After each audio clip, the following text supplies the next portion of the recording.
2025 پاکستانی شوباز کے لیے بہت افسوسناک سال رہا۔ آج ہم بات کریں گے ان اداکاروں کی جنہیں ہم نے سال 2025 میں ہمیشہ کے لیے کھو دیا۔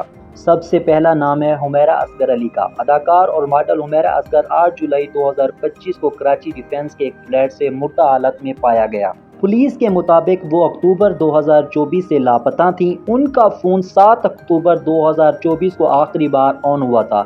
حمیرہ تماشا گر، جلیبی اور لالی جیسے ڈراموں اور فلموں میں نظر آ چکی ہیں۔ 2025 میں دوسرا بڑا صدمہ ثنا یوسف کا تھا۔ مشہور ٹک ٹاکر اسٹار اور نوجوان اداکارہ ثنا یوسف کو اسلام آباد میں ان کے گھر پر فائر کر کے قتل کر دیا گیا۔ ثنا اپنی معصوم اور خوبصورت ویڈیو کی وجہ سے لاکھوں لوگوں کی پسندیدہ تھیں۔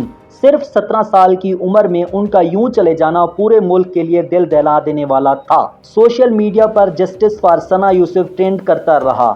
یہ تھے 2025 میں ہم سے بچھڑنے والے شوباز کے چہرے۔ اللہ پاک ان سب کی مغفرت فرمائے اور جنت میں اعلیٰ مقام عطا کرے، آمین۔ آپ کو ان میں سے کس کا کام سب سے زیادہ پسند تھا؟ کامنٹ میں ضرور بتائیں۔ ملتے ہیں اگلی ویڈیو میں۔ اللہ حافظ۔